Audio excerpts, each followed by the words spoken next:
एकीकडे America Iran युद्ध थांबत नाही तर गेले 4 वर्ष रशिया युक्रेन युद्ध सुरूच आहे। रशियाने युक्रेनवर हल्ले तीव्र केलेले असले तरी सध्या रशिया देखील प्रचंड अडचणीत सापडला आहे।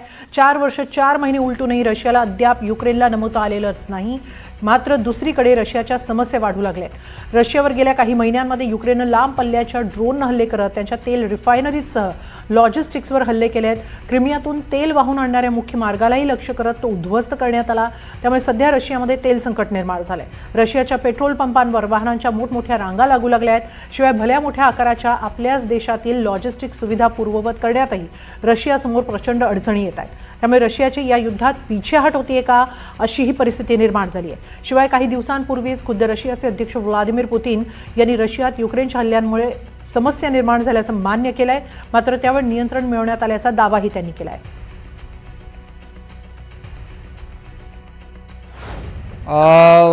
हो, मी आधी सांगितल्याप्रमाणे नुकसान नक्कीच झालंय। थोडी अडचणही आहे, मात्र सर्व नुकसानाची तातडीनं दुरुस्ती करण्यात आली आहे। ज्या काही समस्या उद्भवल्या आहेत त्या काही फार मोठ्या नाही आहेत। सर्व काही सुरळीत सुरू आहे। हे सर्व दहशतवादी हल्ले आहेत आणि त्यांचा युद्धाच्या आघाडीवर काही परिणाम झालेला नाही आहे, हा महत्त्वाचा मुद्दा आहे। त्यांनी आपल्या पायाभूत सुविधांवर किती हल्ले केले तरी त्याचा युद्धाच्या यशावर काहीही परिणाम होणार नाही। दरम्यान सोमवारी रशियाने झापोरिझिया या युक्रेनच्या मोठ्या शहरावरही हल्ला केला। या दोघांचा मृत्यू झाला तर 11 जण जखमी झाले आहेत अशी माहिती युक्रेनच्या आपत्ती विभागाने दिली आहे। तर अलीकडच्या हल्ल्यात जखमी झालेल्या 70 जणांना रुग्णालयात दाखल करण्यात आल्याचंही सांगण्यात आलंय। गेल्या 24 तासात रशियाने युक्रेनवर 134 लांब पल्ल्याच्या ड्रोनने हल्ले चढवले, तसंच 3 गाइडेड मिसाईल्सही डागले।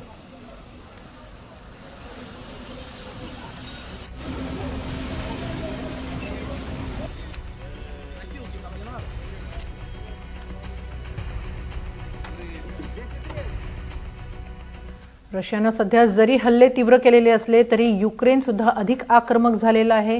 नेमकं रशिया युक्रेन युद्धात काय घडतंय, रशिया खरंच पिछाडीवर आलेली आहे का, याबाबत चर्चा करूया निवृत्त ब्रिगेडियर हेमंत महाजन यांच्यासह। ब्रिगेडियर महाजन, रशिया युक्रेन युद्धात रशियाची पिछेहाट होते आहे का? कारण पुतीन यांनी सुद्धा मान्य केलंय की सध्या रशिया म्हणजे त्यांचा देश अडचणीत आहे।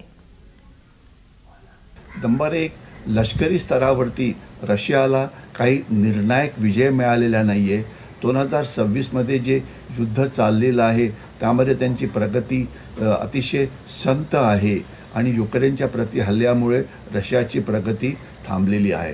याचं कारण असं की युक्रेनने रशियाच्या विरोधामध्ये अतिशय इनोव्हेटिव्ह किंवा अभिनव असे डावपेच युद्धाचे वापरलेले आहेत। उदाहरणार्थ ड्रोनचा वापर करून जे रशियाचे रणगाडे आहेत ते आता त्या भागामध्ये फारसे प्रगती करू शकत नाही। याच्याशिवाय नौदल नसतानासुद्धा, एअरफोर्स नसतानासुद्धा युक्रेनने रशियाचं एअरफोर्स जे जगामधल्या नंबर 3च्या दर्जाचं एअरफोर्स आहे, रशियाची प्रचंड मोठी नेव्ही आहे, यांना केवळ ड्रोन्सच्या मदतीने आणि क्षेपणास्त्रांच्या मदतीने त्यांना बर्बाद केलेलं आहे। अर्थातच युक्रेनला मोठ्या प्रमाणामध्ये जे इंटेलिजन्स आहे स्पेस बेस्ड हे अमेरिकेकडनं मिळतं आहे, युरोपकडनं मिळतं आहे आणि त्यांचं जे तंत्रज्ञान आहे ते तंत्रज्ञान जो अमेरिकेचा बिलियनर आहे त्याच्यामुळे त्यांचं तंत्रज्ञान तोडण्यामध्ये अमेरिकेला अजिबात यश असं मिळत नाही। कारण इलॉन मस्कनी जे त्यांना इंटरनेट कव्हर दिलं आहे ते थांबवण्यामध्ये रशियाला अजिबात यश मिळालेलं नाही आहे। आर्थिक स्तरावरती मात्र रशियावरती फार मोठा परिणाम झाला आहे।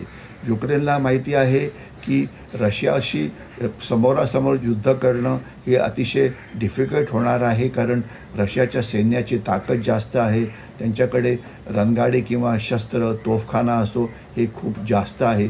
म्हणून युक्रेनने जी आर्थिक टार्गेट्स आहेत त्याच्यावरती मोठ्या प्रमाणात हल्ले केले आहेत आणि त्याच्यामधलं सर्वात महत्त्वाचं टार्गेट आहे ते म्हणजे रशियाची ऑइल इंडस्ट्री, रशियाच्या रिफायनरीज, रशियाची तेल पुरवठा करणारी जी सिस्टीम आहे ती।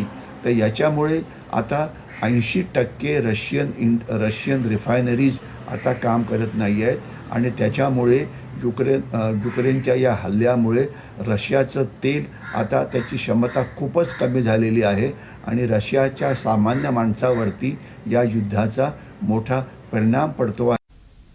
नक्कीच रशियावर परिणाम जाणवू लागलाय, पण त्यातही युक्रेन आता अधिक आक्रमक होतोय. अगदी भविष्यात रशियन आक्रमणाविरोधातही तो तजवीज करताना दिसतोय. युक्रेनची ही रणनीती आखण्यामागे नेमका कोणाचा हात आहे? युरोप, अमेरिका की खुद्द युक्रेनचे अध्यक्ष झेलेन्स्की? तर याच्या मागे अनेक कारणं आहेत. युक्रेनचं कौतुक कशा करता करायला पाहिजे की जे झेलेन्स्की त्यांचे जे नेतृत्व आहे त्यांनी मोठं अतिशय म्हणजे चांगलं नेतृत्व त्यांनी युक्रेनला देण्यात त्यांना यश मिळालेलं आहे. दुसरं आहे युक्रेनचे प्रत्येक नागरिक या युद्धामध्ये भाग घेत आहेत, तर त्याच्यामुळे युक्रेनची ताकद वाढलेली आहे आणि इतकं नुकसान होऊनसुद्धा युक्रेनचे सैनिक लढायला तयार आहेत. मात्र रशियाचे जे सैनिक आहेत ते लढण्याकरता तयार नाहीत आणि रशियाला भाडोत्री सैनिक अनेक वेळा आणावे लागत आहेत. मग ते युरोपमधले असो की मध्य पूर्वेतले असो. एवढंच की त्यांनी त्यांच्याकडे त्यांच्या जेलमध्ये असलेले जे 8-9 लाख कैदी होते त्यांना पण त्यांनी युद्धात सामील होण्यात भाग पाडलेला आहे की जर तुम्ही युद्धात भाग घेतला तर तुम्हाला आम्ही जेलमधनं कायमचं सोडून देऊ वगैरे. तर याच्यामध्ये थोडक्यात युक्रेनच्या लोकांचं जे फायटिंग स्पिरिट आहे, लढण्याची क्षमता आहे, याचं कौतुक करायला पाहिजे. याच्याशिवाय अमेरिका मोठ्या प्रमाणामध्ये युक्रेनला गुप्तहेर माहिती देत आहे, उपग्रहाची माहिती देत आहे, प्रशिक्षण आणि शस्त्र पुरवठा करते आहे. तर याच्यामुळे युक्रेनची क्षमता जी आहे ती अर्थातच वाढलेली आहे. जोपर्यंत युरोप आहे, युरोपची जी मोठी राष्ट्र आहेत, फ्रान्स आहे, जर्मनी आहे, ब्रिटन आहे, इटाली आहे, हे मोठ्या प्रमाणामध्ये आर्थिक मदत करत आहेत युक्रेनला, हवाई संरक्षण पुरवत आहेत, लष्करी उपकरणं आणि दारुगोळा पुरवठा आहेत. तर या सगळ्या प्रकारची मदत जी आहे ती युक्रेनला युरोपकडनं केली जाते आहे. नक्कीच एकीकडे युक्रेनची ताकद वाढलेली आहे, युक्रेन मागे हटणार नाही एवढ्यात हे स्पष्ट आहे. तर दुसरीकडे अमेरिका इराण युद्ध सुद्धा सुरू आहे. या दोन्ही युद्धांचा भारतावर काय परिणाम होऊ शकतो? कारण एकीकडे रशिया कमकुवत होताना दिसतोय, इराण किती तग धरेल याची शाश्वती नाही आणि दोन्ही देश भारताचे तेल पुरवठादार देश आहेत, शिवाय मित्रही आहेत. या दोन्ही युद्धाचा भारतावरती नक्कीच परिणाम होणार आहे. कारण आपल्याला मोठ्या प्रमाणामध्ये इराणकडून पण तेल मिळत होतं आणि रशियाकडनं पण तेल मिळत होतं आणि आपलं इतर राष्ट्र जी आखाती देशातली आहे त्यांचंसुद्धा तेल हे जे होर्मुझची जी स्ट्रेट आहे त्याच्यामधून येत होतं आणि आपला 50% गॅस हा इथनं येत होता.